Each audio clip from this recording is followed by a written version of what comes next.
Sometimes Twitter will drop a beautiful thing into your lap. A person who is so out of left field, so wrong, he doesn't know how wrong he is. Okay, that's pretty much everybody on Twitter, all the time. But today I'm talking about this thread by SFO-CIAL, everybody's favorite Dunning-Kruger socialist femboy. This isn't exactly how I wanted to start my morning, but I've got my coffee ready, and now is about as good a time as any.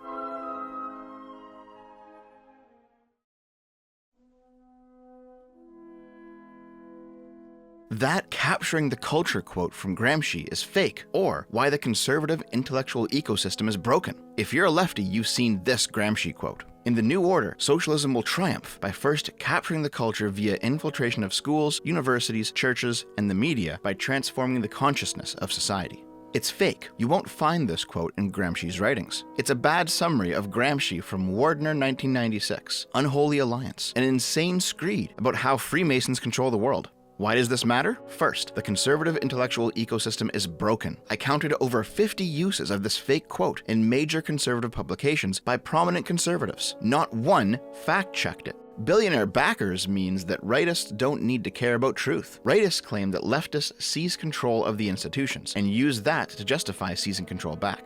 In short, rightist pundits use a fake Gramsci quote created by an anti-Freemason conspiracist to justify the existence of a secret communist conspiracy, which they use to justify destroying claimed leftist institutions. In shorter, the conservative intellectual ecosystem is broken. Rightist grifters don't have to care about the truth. Now, just so I'm not accused of being bad faith, SFO-CIAL did go into detail on his Substack, which you can check out for yourself if you like. But having read the whole article myself, I can confirm that the Twitter thread is a pretty accurate summary of it. I can additionally confirm that the information in the article is also mostly accurate, but also that SFO-CIAL misses the point, and it's actually very easy to see where he goes off the rails. But let's first start by giving credit where credit is due. He's entirely correct when he says this quotation that conservatives tend to attribute to Gramsci is mostly false. Of these words, socialism is precisely the religion that must overwhelm Christianity. In the new order, socialism will triumph by first capturing the culture via infiltration of schools, universities, churches, and the media by transforming the consciousness of society. Only that first line, socialism is the religion that must overwhelm Christianity, were actually Gramsci's own words. That passage comes from an article Gramsci wrote in the Italian socialist newspaper Avanti in 1916, titled Odissea e Fede, or Audacity and Faith. Listen, just because my dad's side of the family comes from Italy doesn't mean that I know how to pronounce any of this shit.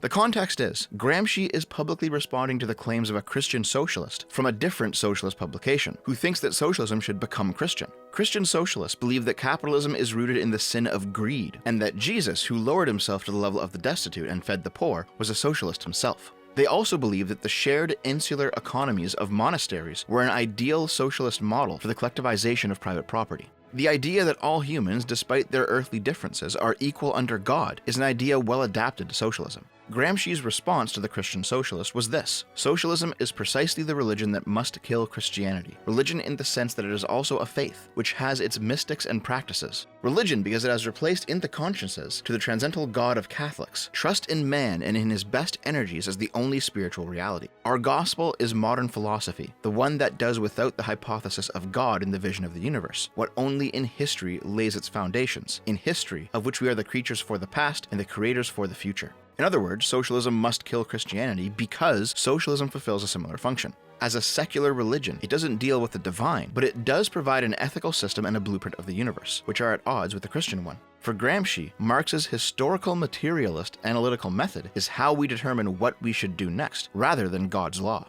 The rest of that incorrect quotation, in the new order, socialism will triumph by first capturing the culture via infiltration of schools, universities, churches, and the media by transforming the consciousness of society, was never spoken or written by Gramsci. SFO-CIAL claims that this quote first comes from a 1996 book, Unholy Alliances, The Secret Plan and the Secret People Working to Destroy America by James Wardner. This book, which I admit I haven't read, seems to contain a lot of stuff about the Freemasons secretly controlling the world from the shadows, and how all elections are rigged, and how the Catholic Church has been infiltrated, and all that sort of stuff. Wardner doesn't seem to think that the Jews are behind the New World Order, though, which is a bit surprising. That's the one conspiracy theory he hasn't bought into. The rest of the quote comes from Wardner paraphrasing Gramsci, and not actually Gramsci's own words. This happens quite a lot in the internet quoting business, to be honest. The famous socialist quote, "The last capitalist shall sell us the rope we hang him with," is attributed online to the writing of both Marx and Stalin, but actually comes from a private note written by Lenin on a scrap of paper, later repeated by Yuri Annenkov, a Russian artist, who claimed to have seen it. Wardner wrote 2 books on this topic, Unholy Alliances and a second one, The Planned Destruction of America, which seems to be more of the same, communists and Freemasons. There's videos of him talking about this stuff from back in the 90s.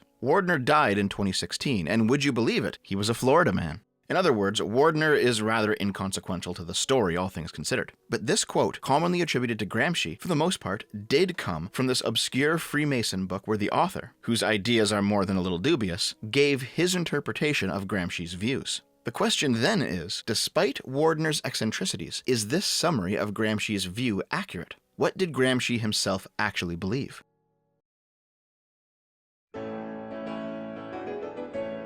Antonio Gramsci was born on the island of Sardinia in the Kingdom of Italy. He suffered from health problems all his life, due to what modern medicine now believes was pot disease, which is a form of tuberculosis that can deform the spine.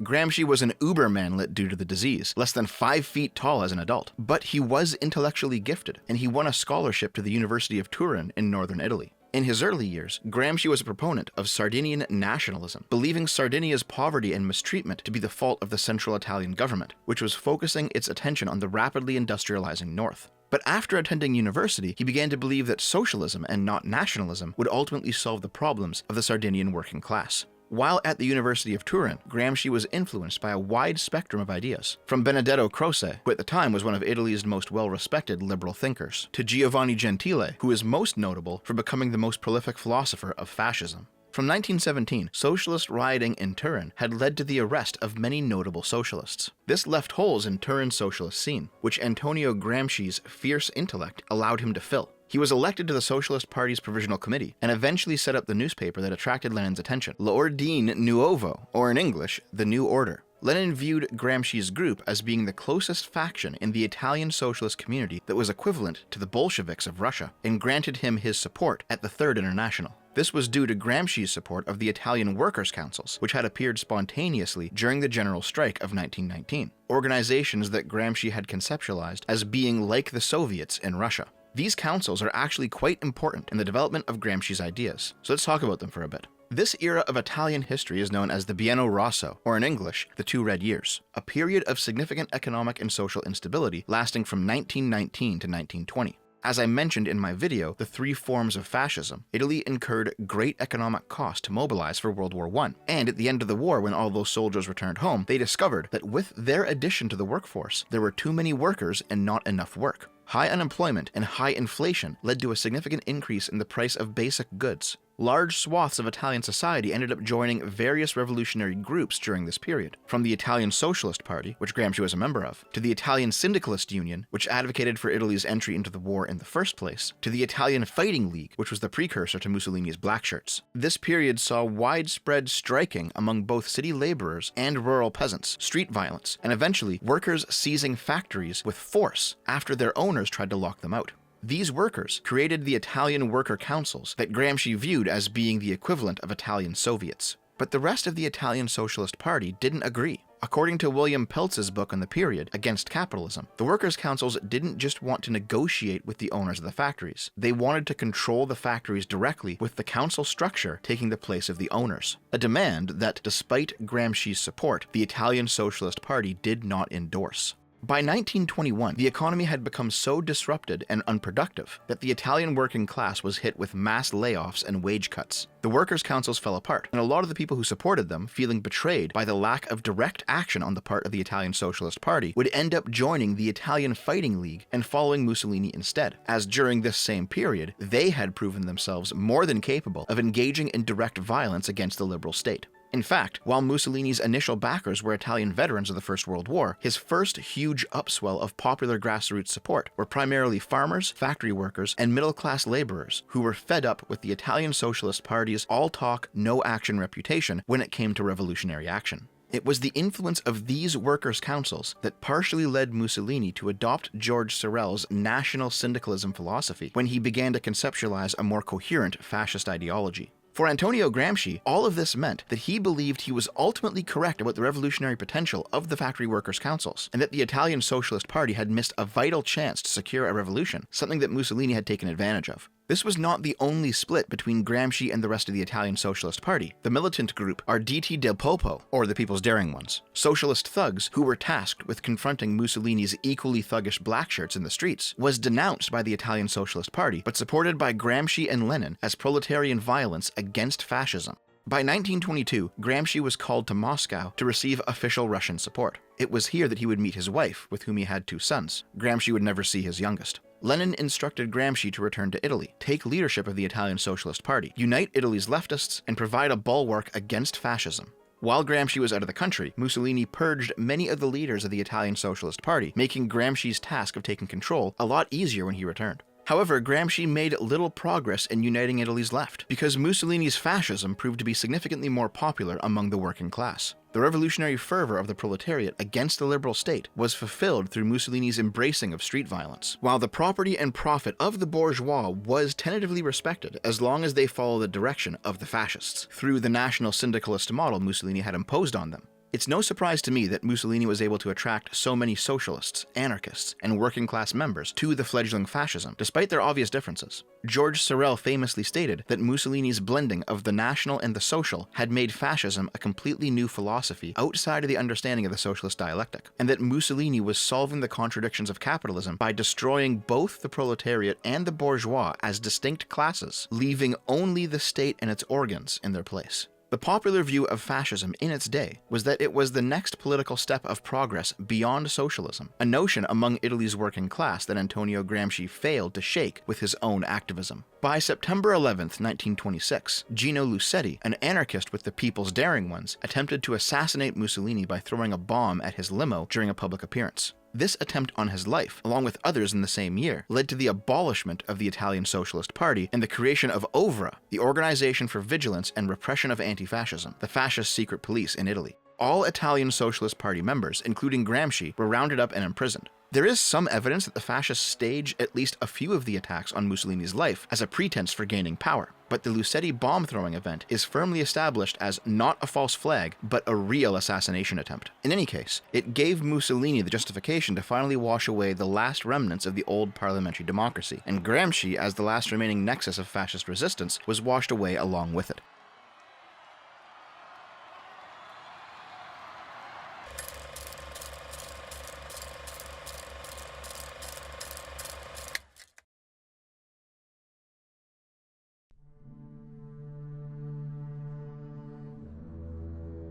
The fascists recognized that Gramsci posed a significant threat to their movement due to his intellect. His prosecutor at trial famously stated, "For 20 years, we must stop this brain from functioning."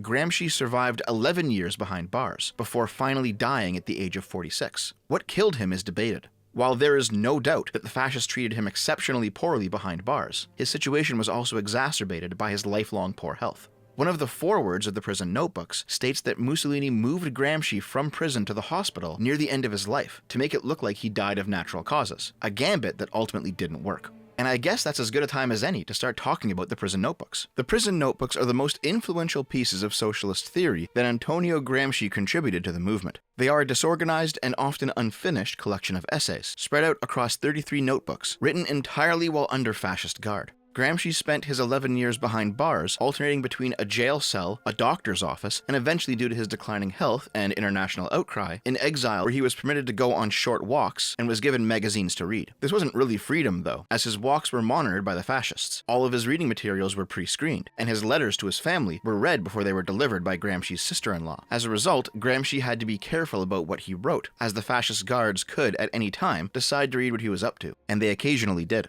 So Gramsci had to couch his language using more generalized terms. For example, Gramsci tends to use the phrase dominant group when talking about the bourgeois. The socialists have a language of their own in a sense, with terms like bourgeois, proletariat, means of production, and Gramsci avoided using them as much as possible. The prison notebooks were published with each essay being introduced by either Quinton Hoare or Jeffrey Noel Smith, the translators, each offering their own interpretation of the writing. Therefore, in order to avoid censorship by his fascist jailers, a lot of Gramsci's writing in the prison notebooks is indirect. In fact, the most famous example of this is that meme that began Sock Done Left's Twitter thread. The quote being referenced here in this image of Bart and Homer is another of Gramsci's most famous lines. "The old world is dying and the new world struggles to be born. Now is the time of monsters." I can see why it became a quote. It's quite poetic and evocative, and sometimes people use it to try to draw links between Gramsci and Goebbels, the Nazi propaganda minister, by pointing out that Goebbels said in 1939, "We know today the old world is dying and we are seeing the struggle for a new world." But there's no link here. Before the prison notebooks were published, nobody outside of Gramsci, his friends who smuggled them out, and the low-level fascist guards who read them even knew of their existence. It's much more likely that because fascism and socialism are both modernist ideologies, interested in revolution and rebirth, the wiping clean of old orders, and the construction of a new society, a new man, Gramsci and Goebbels appealed to the same sentiments out of coincidence. The original form of Gramsci's monsters quote is, "The crisis consists precisely in the fact that the old is dying and the new cannot be born. In this interregnum, a great variety of morbid symptoms appear." What are these morbid symptoms? Gramsci doesn't really say. The next sentence reads, "This paragraph should be completed by some observations which I made on the so-called problem of the younger generation." Like I said, a lot of these essays went unfinished. So, what did he mean by morbid symptoms? Some people think that Gramsci meant the emergence of fascism in the face of revolutionary worker fervor and the failure of the Italian Socialist Party in capitalizing on the opportunity. However, other people think that he meant the Italian Socialist Party's ultra-left-wing turn at the Third International, abandoning their liberal and social democratic allies at Lenin's encouragement, under the misguided belief that fascism was going to collapse all on its own within months. There's no clear answer here. The point I'm getting at is, in actually examining the content of the prison notebooks, you have to read between the lines a bit more than you might otherwise. Gramsci's not going to come out and say what he's advocating, the way that Karl Marx did in the Communist Manifesto. And I know that Sock Done Left's whole argument hinges on, but Gramsci didn't specifically say that, but come on, you're a socialist. You're used to hearing dog whistles everywhere, from edgy jokes about the Holocaust to stone toss comics to gamer words. Hell, you even made an entire other article about dog whistling, what it is, how to spot it, why it's bad. Oh, except you don't think it's bad, as long as your side is the one doing it, of course. Listen, if you're straining yourself to read between the lines so hard that you think people like Sargon, or hell, even somebody as milquetoast as Tim Pool are fascists, then you can read between the lines a little bit for Antonio Gramsci as well. When Sock Done Left said, correctly, that the quote conservatives throw around was a false one, I replied on Twitter with, "It's true this quote is fake, but the idea behind it is absolutely Gramscian, despite what SDL claims." The section, "The Formation of the Intellectuals," from the prison notebooks, outlines Gramsci's call for socialists to subvert morality-creating cultural institutions. He replied to me with, "Provide a quotation." In that essay, which is mostly descriptive with few prescriptions, Gramsci says nothing like that. He then cites the summary of the essay, provided by the translator, which basically says that the working class can organically create its own intellectual to counter the bourgeois intellectual, provide their own ideas outside of bourgeois control, and begin to build counter-hegemony. He then cites Gramsci describing his own newspaper's goal of creating that new type of working class intellectual, even highlighting this passage. One of the most important characteristics of any group that is developing towards dominance is its struggle to assimilate and to conquer ideologically, the traditional intellectuals. But this assimilation and conquest is made quicker and more efficacious the more the group in question succeeds in simultaneously elaborating its own organic intellectuals. Now, I don't know why Sock Done Left thought this was an own. Gramsci is describing a portion of Lenin's dual power theory here, where socialists should build up working class alternatives to the various components of bourgeois society. Gramsci's only talking about intellectuals, but Lenin applied dual power theory to all of society's institutions, so that these alternatives are ready to go when bourgeois society falls to the revolution. In this quote, Gramsci is describing how a dominant group maintains ideological control over society using their intellectuals. And so, a subversive group has to create their own intellectuals with their own ideas as part of countering the effect. Sock Done Left is technically correct when he says that even though Gramsci describes what's going on here, he doesn't take the final step and explicitly come out and say that's what socialists should do. For example, at the beginning of the essay, he writes, "The capitalist entrepreneur creates alongside himself the industrial technician, the specialist in political economy, the organizers of a new culture, of a new legal system, etc." He doesn't end the statement with, "and we should build up our own counters to do this because, remember the fascist guards looking over his shoulder?" The prison notebooks mainly consists of detailed insights into how, in Gramsci's view, the bourgeois delicately controlled the various knobs and levers of society to keep themselves in power. It's only due to circumstance that he was required to leave the final step of the revolutionary process, the call to act on this understanding, in the hands of the reader.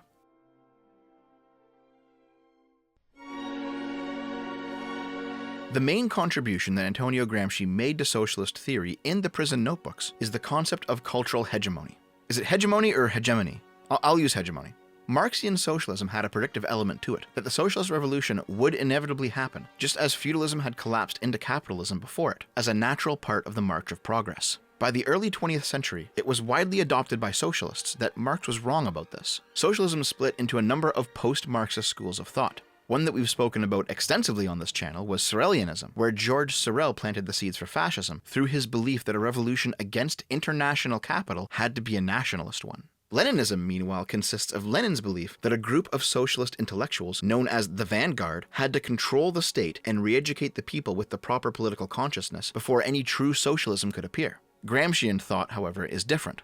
Gramsci believed that the reason the workers did not revolt against the bourgeois as Marx had predicted is because they were subsumed in bourgeois culture. The bourgeois propagated its own values into the minds of the proletariat in the form of what we call common sense, making them act out cultural values that were against their own material interests. A simplistic example is, you might be told as a child that stealing from a shop is immoral for a number of reasons, religious, economic. But Gramscians would argue that it's only immoral because the bourgeois wants you to think it's immoral, because they have something to gain if you don't steal. In this view, all of the values of a capitalist society serve to prevent a workers' revolution, while the society in question presents those values as normal or natural or obvious, when they are in fact imposed. Gramsci identified the two halves that propagate this bourgeois culture, using two different methods. The first he called political society, the police, the army, the legal system, the government. These institutions spread bourgeois culture through force. These are the components of society that will come for you if you don't accept and live by bourgeois culture.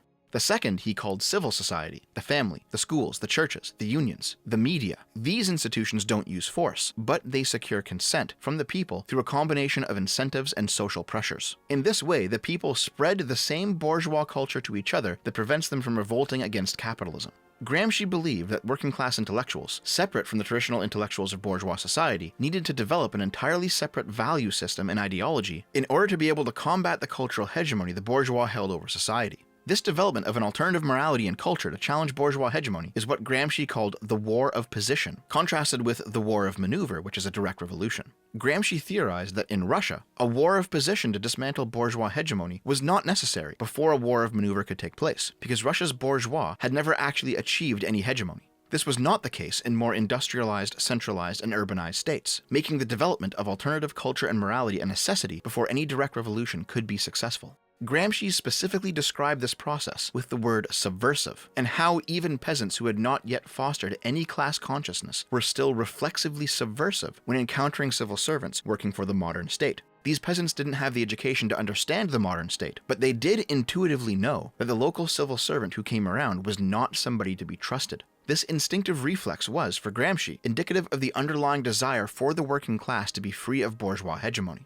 In one of his newspaper articles, Gramsci also chided Mussolini for claiming that the latter could ever be considered truly subversive. From a modern perspective, that's actually quite strange, listening to socialists and fascists argue over who the true subversive is, wanting to claim the label because it's considered positive. Nowadays, both of them try desperately to ditch the title, and claim that the other is the one who's lying constantly. Here's where we get to what is, for me personally, the really interesting bit. In the Twitter thread, Sock Done Left claims that the conservative intellectual ecosystem is broken, that all of these right-wing creators and talking heads are using this false Gramsci quote to spread the idea that socialists have the goal of infiltrating institutions to turn the culture socialist as a prelude to a revolution, the war of position before the war of maneuver, and that this is the justification the right is leaning on to seize the institutions back. And where Sock Done Left is correct is not only that the Gramsci quote is false, but also that Gramsci never explicitly said, seize the institutions and cultural production and turn them socialist, again due to the fact that he was writing in a fascist prison. Most of the prison notebooks are descriptions, not prescriptions. It's Gramsci outlining what he sees the bourgeois doing to establish cultural hegemony, and what working class intellectuals could do to create counter-hegemony. He never actually says, do it, just like a person who doxes somebody never actually says, go harass them, but we can read between the lines. But Gramsci did make some overt prescriptions that slipped by the censors. The most important one was that although the working class intellectuals were tasked with the creation of a new type of education, morality, and culture, they were actually not instructed to introduce Marxist ideology into the consciousness of the proletariat as a set of foreign notions, but instead they were to co-opt existing intellectual activities of the working class and make them inherently critical of the status quo. It's possible that Gramsci did not advocate for direct Marxist education out of fear of the censors, hoping that any future comrades would also be able to read between the lines. But it's also possible that Gramsci did not believe that direct propagandizing would be effective, that a true awakening of class consciousness would require dismantling bourgeois hegemony first and letting the working class's natural subversiveness blossom all on its own. But all of this is a far cry from saying that the rightoids of today are lying grifters who don't care about the truth, that their intellectual ecosystem is broken. Sock-Done Left explicitly states in the thread that rightist pundits use a fake Gramsci quote to justify the existence of a secret communist conspiracy. But then, in his article, he says that Gramsci and those socialists descended from him argued for socialists attempting to construct dual power structures to win the coercion battle, along with gradually moving culture production leftward to win the consent battle.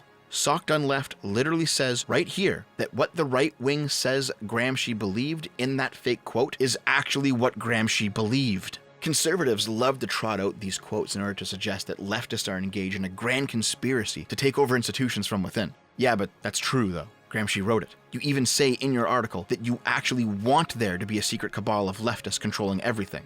Leftists are engaged in a conspiracy to take over institutions from within. They may not be as effective as you want them to be, or as the right says that they are, but putting aside the effectiveness, does the effort exist? The only possible answer to that is yes.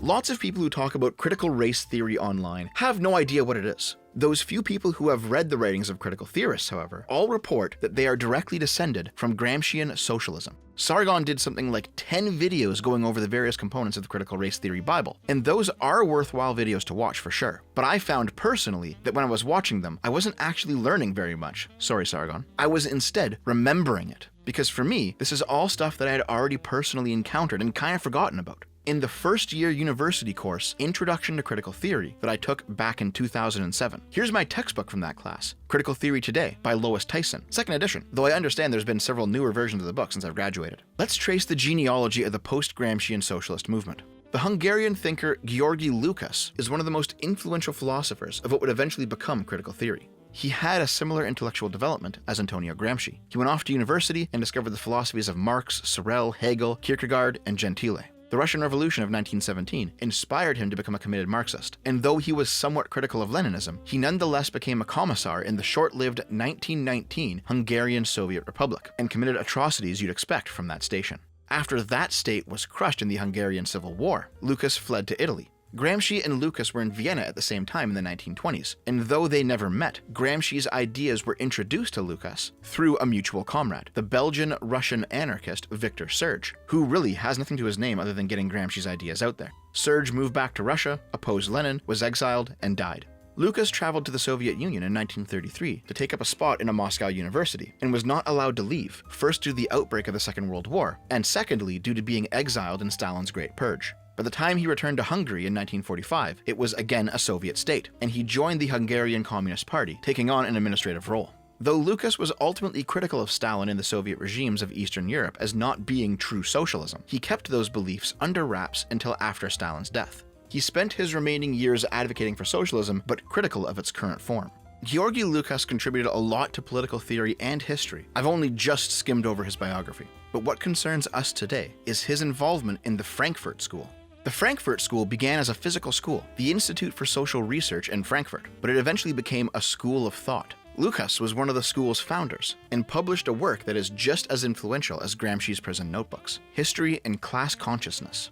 In this book, Lukács argues that Marxism is not only a theory of political economy that improves upon its bourgeois predecessors by advancing the dialectic, nor is it only a scientific sociology like the natural sciences, but it is also a critique, a self-conscious transformation of society. The old Marxist purists argued that Marxism made philosophy obsolete, but these new Marxists, commonly called Western Marxists, like Lukács and Gramsci, claimed that Marxism preserves the truths of philosophy until revolution can transform them into reality. This process was explored by Marx, but was popularized by Lukács using the term reification. To reify something means to take something that is abstract and make it a real object. To use a modern comparison, what objectification is to people, reification is to ideas. The Frankfurt School was heavily influenced by the rise of fascism in Europe in two ways. First, the intellectuals of the school applied their interpretations of Marxist political theory to try and explain why fascism, and not socialism, had been the result of widespread working-class revolt. Secondly, when Germany became too unsafe for them to continue their work as the Nazis rose to power, the school was moved to the United States, along with most of its members, though Georgi Lucas was a notable exception who remained behind in Europe. Everyone actually involved in the Frankfurt School is notable enough that they each deserve a video in their own right, especially Herbert Marcuse, another person Sargon's covered over at the Lotus Eaters, and there just isn't enough time to talk about them all right now. But the leader of the Frankfurt School in America, the German sociologist Max Horkheimer, wrote in his 1937 work, Traditional and Critical Theory, that critical theory as an intellectual tradition was a social critique meant to affect political change and foster intellectual enlightenment, an idea that is likely descended from Gramsci through Lucas. Meanwhile, the Frankfurt School had influenced a community of French intellectuals, who, while not a part of the school, were still Western Marxists and critical theorists. Jean-Paul Sartre, a prominent existentialist, his partner Simone de Beauvoir, who pretty much kickstarted feminism's second wave with her 1949 book The Second Sex. Jacques Derrida, who developed the philosophy of deconstruction. Michael Foucault, probably the most famous postmodernist of all time. Again, I've got a lot to say about each of these people, and now's not the time, but even a cursory glance will recognize the Gramscian influence in their philosophy. They all, in their own way, advocated for the critiquing of society through its institutions to subvert hegemonic culture and create space for change. Probably the most blatant Gramscian activist of this period was Rudi Dutschke, which is ironic because Dutschke never actually mentioned Gramsci at all in any of his writing. But like everyone else, during his time at university, he was heavily influenced by pretty much everyone I just listed. All the thinkers of the Frankfurt School, all the French critical theorists, Georgi Lucas and Mao Zedong and Lenin, and it's in Dutschke's ideas that things really begin to take shape. Dutschke coined the phrase the long march through the institutions to describe the necessity for socialist revolutionaries to subvert capitalist domination of society by taking up positions from within these institutions and slowly turning them towards socialism. By the way, even as Sockdon Left said that conservatives were grifters for thinking that this was a socialist goal, he cited Dutschke in the article saying that this was his goal. It is unreal how these people will piss on your face and tell you it's raining. Dutschke took the phrase long march through the institutions from Mao Zedong's Long March, which was a strategic retreat that the Chinese Red Army undertook in order to evade the pursuit of the Chinese nationalists. It was a grueling event in the Chinese Communist Party's history, covering over 9,000 kilometers across 370 days through the toughest terrain of Western China. And by the end of it, Mao Zedong had been cemented in the minds of the Chinese communists as their undisputed leader. Dutschke's use of the phrase Long March was meant to evoke the idea of a protracted, bitter struggle against capitalist forces seeking them out, and how evasion and subversion across a large enough time frame would lead to a prestigious victory. Herbert Marcuse of the Frankfurt School explicitly supported Rudi Dutschke's idea of a long march through the institutions, writing in Counter-Revolution and Revolt, working against the established institutions while working within them, but not simply by boring from within, rather by doing the job, learning how to program and read computers, how to teach at all levels of education, how to use mass media, how to organize production, how to design, etc., and at the same time preserving one's own consciousness in working with others. The Long March includes the concentrated effort to build up counter-institutions. They have long been an aim of the movement, but the lack of funds was greatly responsible for their weakness and their inferior quality. They must be made competitive. This is especially important for the development of radical free media. The fact that the radical left has no equal access to the great chains of information and indoctrination is largely responsible for its isolation. Similarly, with the development of independent schools and free universities, they can be competitive, that is to say, apt to counteract establishment education, only where they fill a vacuum of where their quality is not only different but also superior. The collection of large funds for the operation of effective counter-institutions requires compromises. The time of the wholesale rejection of the liberals has passed, or has not yet come. Radicalism has much to gain from the legitimate protest against the war, inflation, unemployment, from the defense of civil rights, even perhaps from a lesser evil in local elections. The ground for the building of a united front is shifting and sometimes dirty, but it is there. I have stressed the key role which the universities play in the present period. They can still function as institutions for the training of counter-cadres. The restructuring necessary for the attainment of this goal means more than decisive student participation and non-authoritarian learning. Though Dutschke had no knowledge of Gramsci, Marcuse certainly did, due to his involvement in the Frankfurt School. And though Dutschke would ultimately have little effect on any socialist movement, suffering from a seizure while in the bath and drowning at the age of 39, Marcuse would adopt the long march through the institutions into his own work and carry it forward with the rest of the Frankfurt School.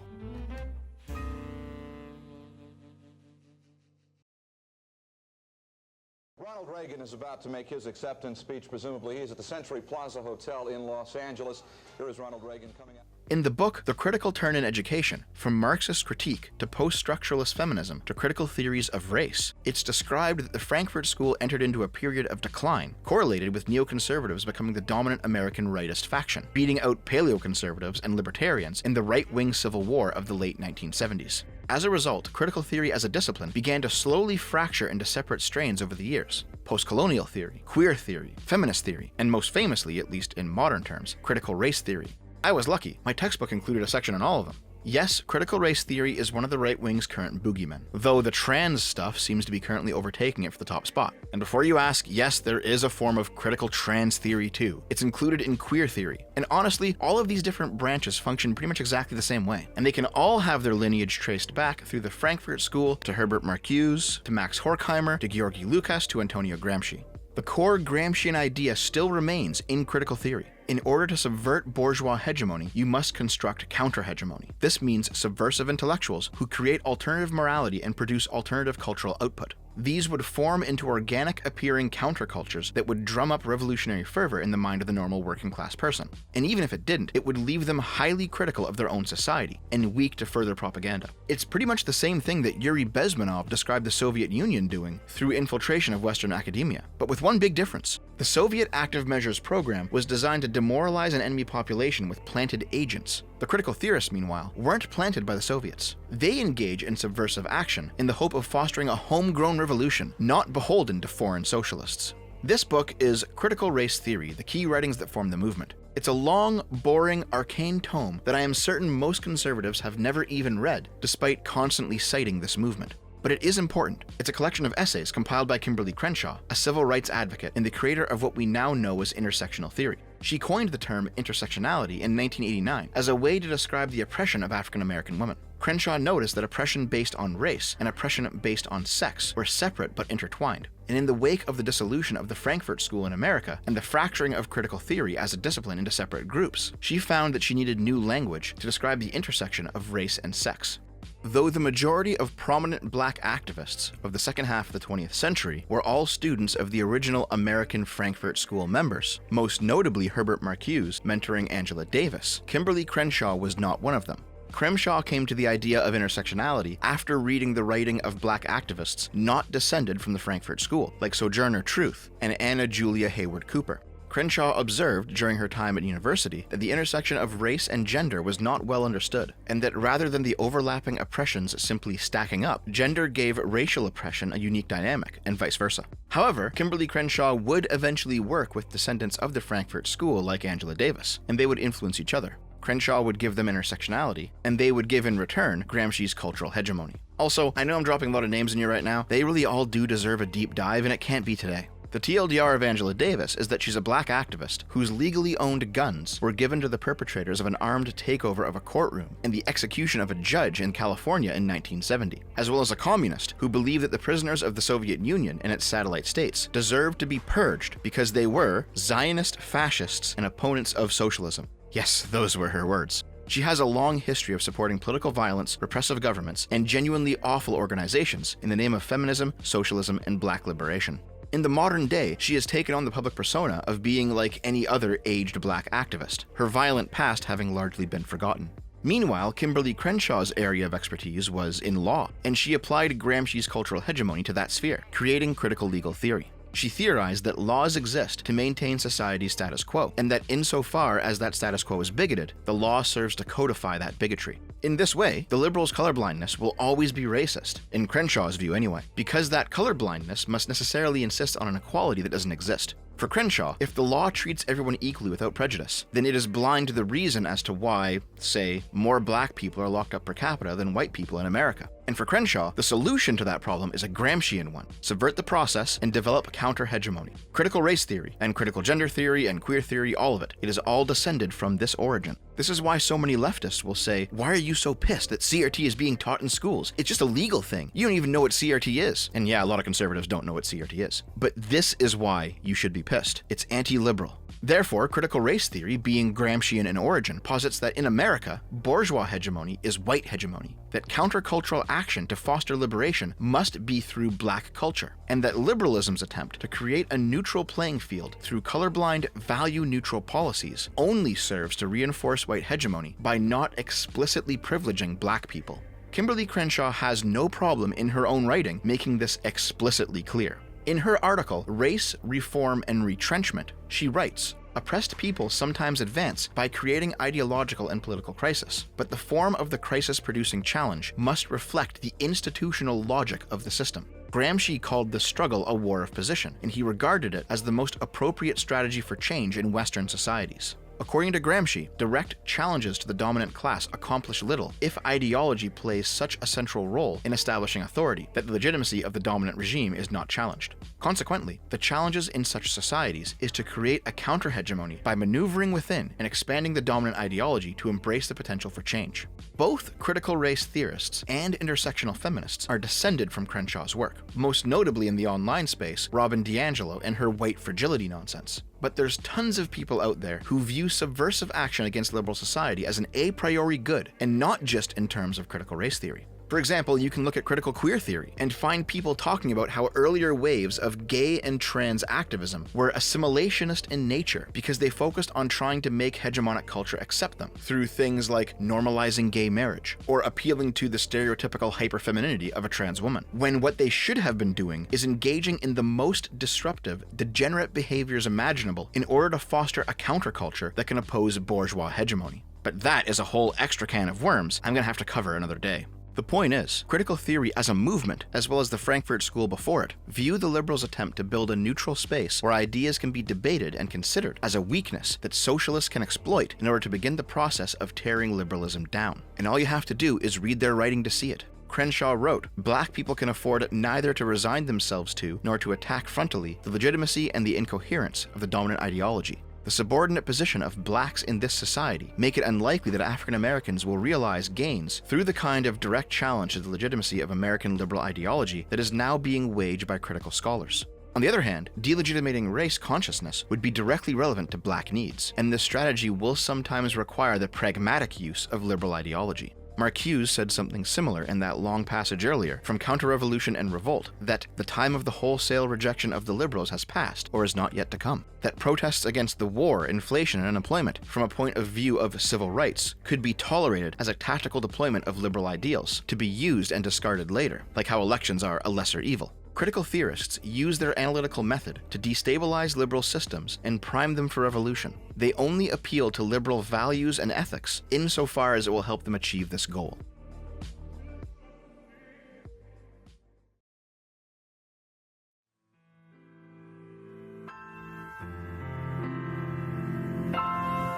In case it's not yet clear that Sockdon Left is talking out of his gaping asshole for his entire article when he says conservatives are lying and grifting because they claim Gramsci said something he didn't say, even though socialists still believe in all of the underlying ethics anyway. I hope this is the final nail in the coffin regarding any assumptions of good faith on his part, or at the very least, that he actually reads any of the theory that he cites. There is a clear lineage from Antonio Gramsci to the present day. And the craziest thing about it all is, when I took that 2007 class, this stuff wasn't exactly kept secret, but it wasn't being shouted from the rooftops either. My professor made it clear that this was very serious, very subversive stuff, and while it wasn't to be kept under wraps, it was meant to make us critical theorists. He was clear about viewing his class as a political project, his contribution to the creation of counter-hegemony. It's only after my generation, the millennials, left university, entered the workforce, and began to implement this shit that wider society began to take notice, and the subversives began to panic. Here's one example of what I mean. If you go to the Wikipedia article on cultural Marxism, you'll get this passage. The term cultural Marxism refers to a far-right anti-Semitic conspiracy theory which claims that Western Marxism is the basis of continuing academic and intellectual efforts to subvert Western culture.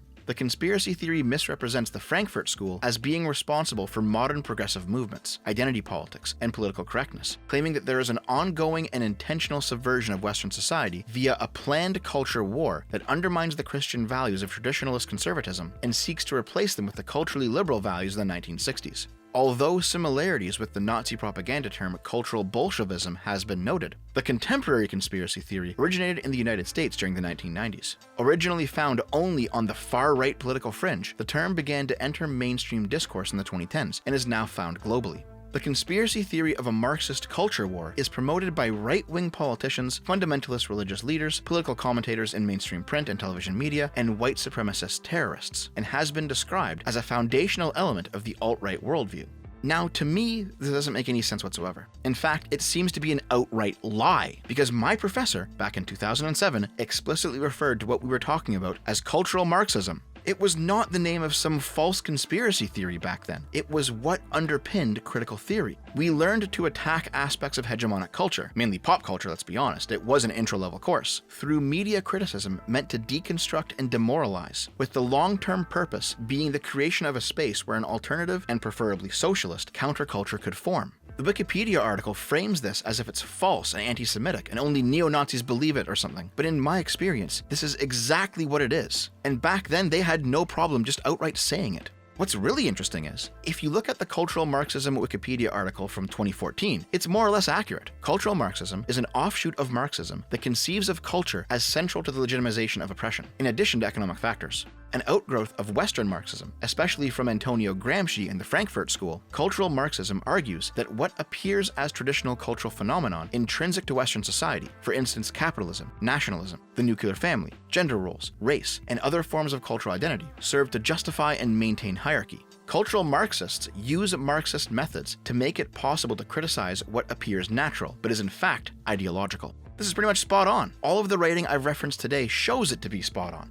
And you know what? Other, lesser-known Wikipedia articles still reinforce this too, but the article that everyone's been searching in the past few years, Cultural Marxism, is the one that's been changed to try and hide the smoke. The contents of the old Cultural Marxism page have just been moved to a new heading in Wikipedia called Marxist Cultural Analysis. This really is some "we're not doing it and it's good that it's happening" shit. On this page, the claim is made that the cultural Marxism conspiracy theory is an influential discourse on the far right without any clear relationship to Marxist cultural analysis. On the current Cultural Marxism page, a similar claim is made. Scholarly analysis of the conspiracy theory has concluded that the cultural Marxism conspiracy theory has no basis in fact. Both of these passages cite the article "Who's Afraid of the Frankfurt School? Cultural Marxism as an Anti-Semitic Conspiracy Theory" by Joanne Braun from the Journal of Social Justice. Okay, now this sounds like some "we've investigated ourselves and found we did nothing wrong" shit too. Of course, we should give the devil his due. I read the article and it's not very good. The article supports its claim that cultural Marxism is an anti-Semitic conspiracy theory by focusing on 3 specific proponents of the theory and claiming that because they are anti-Semitic, the theory must also be anti-Semitic. These 3 people are Kevin MacDonald, William S. Lind, and Paul Gottfried. Regarding Kevin MacDonald, Braun is just correct. He is anti-Semitic, seemingly to the core. He's an evolutionary psychology professor, but he's most well known for a trilogy of books called The Culture of Critique, where he uses his evopsych knowledge to claim that Jews have evolved to undermine the societies in which they live, as a form of biologically fixed extreme in-group preference. It's safe to say that this guy's a quack. For William S. Lind, Braun even admits that he doesn't focus his critique of cultural Marxism on the Jews, but that his theory does have what she calls anti-Semitic dimensions. These dimensions she's referring to is his use of the term globalist in his objections to international capitalism. Now, I personally don't know what that has to do with the Jews, because when I hear international capitalists, I don't think Jews, and I'm pretty sure that most people who use the word globalist isn't thinking Jews either. Nonetheless, Braun did dig up what she calls a Holocaust denial conference from back in 2002, where Lind made the remark that the people in the Frankfurt School were all Jews. I looked into this event, and it seems to actually have been a paleo-conservative conference. There were definitely some Holocaust deniers there, but Lind wasn't one of them, and he explicitly pointed out that disagreement in his speech. It may very well be the case that Lind is actually an anti-Semite, but not once does Jewishness come up in his discussions of cultural Marxism, and regardless of his motivations, his critique is solid and factual. Regarding Paul Gottfried, Braun's case is the weakest. She admits that Gottfried is Jewish himself and studied under Herbert Marcuse in his youth. The only points she can muster against him are ultimately irrelevant character attacks, like how he calls himself a paleoconservative, a term that he coined in fact, or how he mentored Richard Spencer. And Braun can't even make the emotional weight of that charge stick because she immediately admits that Spencer is far more extreme than Gottfried. But most importantly of all, even if all three of these men were vicious anti-Semites and open goose-stepping Nazis and all the rest of it, that doesn't make cultural Marxism an alt-right anti-Semitic fascist conspiracy theory, nor does it prove it to be factually incorrect. A correct thing is still correct, even if people that you find distasteful believe it. Beyond these three men, Braun seems to have no real argument except bad people believe this, therefore it's wrong. She claims that Anders Breivik was influenced by the idea to commit his shooting, and while that's certainly bad, that doesn't disprove the idea. She claims that Andrew Breitbart, Charlie Kirk, Ben Shapiro, Alex Jones, and Brazilian President Bolsonaro's son all believe in the theory, and that also doesn't disprove it. Braun then makes a list of very strange claims about cultural Marxism, including that 1. It is the source of viewing liberals and leftists as a part of the same category, as a common leftist talking point is that liberals are not leftists. If you think liberals and leftists are the same thing, you're a believer in cultural Marxism and you're a Nazi. 2. It is the source of criticism of psychoanalysis, because members of the Frankfurt School viewed the family as an authoritarian institution and psychology as liberation from it. And because the Nazis famously viewed psych as Jewish science, if you critique psych, you're a Nazi. 3. It's the source of the view that leftists sometimes engage in pro-pedophile activism, when, according to Braun, this never happens, and it's only ever sex ed in schools and accepting trans identities. So if you think it's happening because, you see it, you're a Nazi. It's really incredible just how much she gaslights the reader here. The entire foundation of this article is bad people believe in this idea, therefore it's false, and if you believe in it, you're bad too, which is pretty dogshit reasoning. If you believe in any of this stuff, and there is proof for it happening at least sometimes, then you're an alt-right neo-Nazi cultural Marxist believer who hates the Jews because you believe in, reality. That's it. That's the entire crux of her argument. Joanne Braun is a professor at Gonzaga University in the Department of Leadership Studies. You can actually get a leadership studies degree. As far as I can tell, it's all about teaching you how to be a socially conscious middle manager or HR department head. Jeez, and I thought my degree was worthless. She is, surprise, surprise, another academic descended from the Frankfurt School, and she focuses specifically on critical hate studies and intersections of religion and socialism. And normally I would not get into this because it's not relevant. Fuck you if you think I'm dog whistling here, but she's Jewish. A Jewish intellectual who believes that everybody who disagrees with her politics is a Nazi isn't somebody you can rely on for having an accurate view of this topic. Not because she's Jewish, you weirdos, but because she's biased. Cultural Marxism posits that leftist academics, artists, and activists, guided by Gramsci's theory of cultural hegemony, are subverting liberal institutions to create counter-hegemony, and that their school of thought is the Frankfurt School. Leftist academics, artists, and activists are not only saying that this is false, despite the mountains of political writing to the contrary on the topic, but that you're an anti-Semite if you believe it. And the primary source justifying this belief that cultural Marxism is not only false, but inherently anti-Semitic, is a leftist academic, artist, and activist from the very same Frankfurt School being critiqued, who serves to benefit, both personally and politically, if everyone who believes in cultural Marxism is considered a Nazi by the public. And this is the scholarly source that Wikipedia leans on to make the claim that cultural Marxism is false and anti-Semitic. I have never seen a more precise reason as to why people tend to not trust academics and experts anymore. Most people, including Braun, claim that cultural Marxism as a conspiracy theory is a continuation of cultural Bolshevism or Judeo-Bolshevism, which actually was a real anti-Semitic conspiracy theory in Nazi Germany that accused Jewish intellectuals of using art and music to subvert German culture. The Nazis called the works degenerate art and used them to justify censoring speech and expression. They believed the revolution in Russia was a Jewish plot, due primarily to the involvement of Leon Trotsky, a Jewish Ukrainian socialist revolutionary that we've talked about at length on this channel before. The Nazis believed that the Jews were the parasitic element that was destroying the German working class, and that Soviet Russia was an example of that element's victory. Judeo-Bolshevism is actually an anti-Semitic conspiracy theory. There is no evidence that Jewish intellectuals specifically used culture to undermine Germany. There is no evidence that Jewish people were actually parasitizing the German working class. There is no evidence that Bolsheviks in Russia were the culmination of a Jewish revolutionary plot. But while cultural Marxism follows the same basic form, revolutionaries using culture to subvert hegemony, it has nothing else in common with Judeo-Bolshevism. Neither Antonio Gramsci, nor Georgy Lukács, nor Rudi Dutschke were Jewish, and the Jewish origins of the Frankfurt School have nothing to do with their motivations. I didn't even mention it until this chapter of the video because it's not relevant.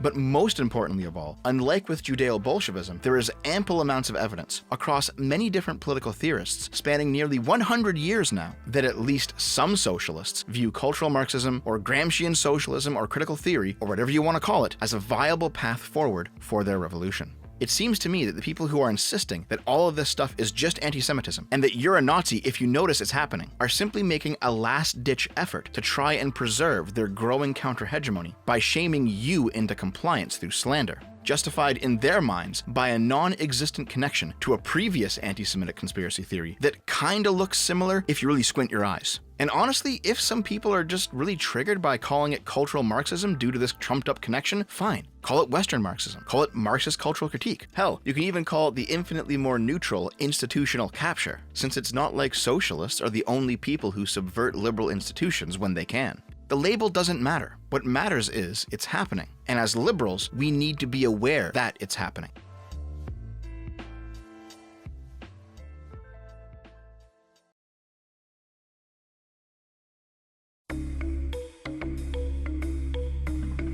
And that brings us to the present day. So let's recap. Antonio Gramsci's experience with the factory workers' revolt, the Italian Socialist Party's reluctance to support them, and Mussolini taking advantage of that situation and winning the popular support of the Italian working class, led him to develop a theory of bourgeois cultural hegemony. The proletariat would never reach class consciousness as long as the bourgeois continued to culturally educate them against their own interests. So the job of the socialist revolutionary was to undermine the culture and subversively create countercultures to make the liberal state weak enough that a direct conflict could be won.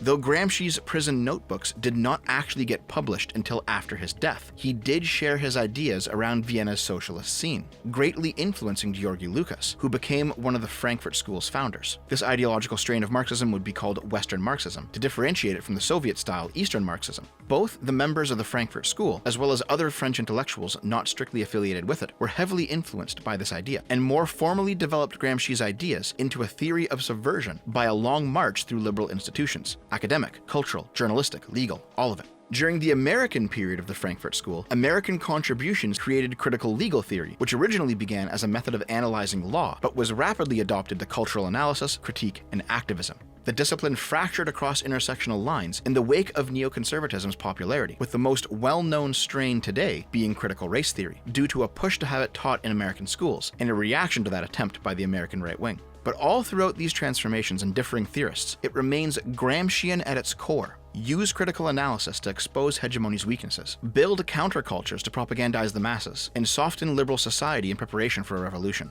Gramsci probably didn't consider that his theory would be used in the service of American racial minorities or sexual minorities, but he laid the groundwork that later people would adopt to establish their own subversive movements. Understanding all of this will help you properly contextualize a lot of the stuff we see nowadays on all levels of society. Look at something large, like diversity hires and quotas and affirmative action in society's largest institutions, from schools giving blatant racial privileges to minorities, or rainbow capitalism in the biggest companies in the world. Look at something medium-sized, like shitty, forced diversity, inclusion, and equity initiatives in pop culture and entertainment media, where the quality of the art takes a back seat to ensuring that minorities always take center stage, and leftist agitators demand that more cultural properties be ceded to their politics.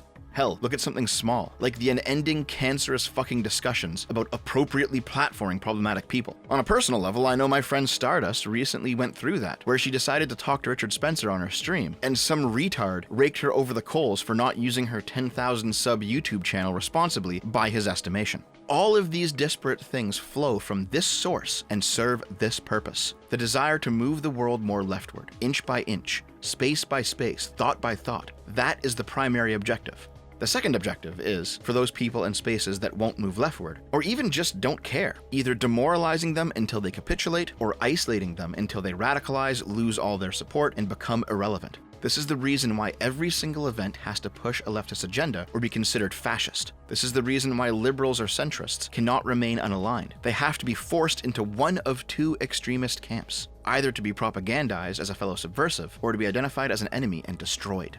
Now, none of this means that if, for example, a black person complains about being treated in a racist way, that's critical race theory, and it's part of the socialist subversion, and we need to stamp it out and enforce a strictly racist, pro-white culture or something. That also doesn't mean that two gay men getting married is inherently advancing the dialectic towards revolution either. The bulwark against this is ultimately liberal, colorblind, value-neutral policies, the very thing that Kimberly Crenshaw denounced as racist and sexist and right-wing in her writing. This is why when they say, you need to give my group special consideration, we need equity, not equality, you simply need to tell them, no. This is the roadmap that they want to travel down. They will appeal to liberal morality and sensibilities to get you to go down that path, but that's part of the subversion. And just like that often misattributed quote from the start of the video, they are looking to hang you with your own rope. To be a liberal means to stand by those colorblind, value-neutral policies, even as they look to use your compassion against you. It means to be tolerant of cultural differences and subcultures, but only to a point. You are under no moral obligation to foster a revolution against you. Engaging in Gramscian subversive tactics, but from the right wing, as a lot of dissident rightists are currently advocating for, will certainly swing the pendulum back around, but we will be faced with the exact same problem, only this time coming from the other direction. The solution is based in unapologetic liberalism. Whatever true crises that Gramscians and critical theorists identify with their analysis, liberalism can fix without the revolutionary prescriptions. There we go, that's my video on Antonio Gramsci. I've been talking about doing it for at least a year, but I didn't really start cracking open the prison notebook seriously until summer of 2022. Also, Sock Done Left is either a midwit, or more likely, he's a subversive himself, who is saying it's not happening when he desperately wants it to happen. And speaking of him, I know I'm responding to a Twitter thread that is over a month old, but you know how the old saying goes, a lie can travel halfway around the world, while the truth is still putting on its shoes. Yes, I know, that quote is commonly misattributed to Mark Twain, but I think it's fitting to end this video the way we began it, on a commonly repeated quote that was never actually said, but its underlying message still remains factual. It doesn't matter though. I don't expect Sock Done Left to actually watch this or anything. He's already moved on to making newer, dumber takes on Twitter that would likely take me another month to debunk properly as well. To borrow a phrase, the socialist intellectual ecosystem is broken. Leftist grifters don't have to care about the truth.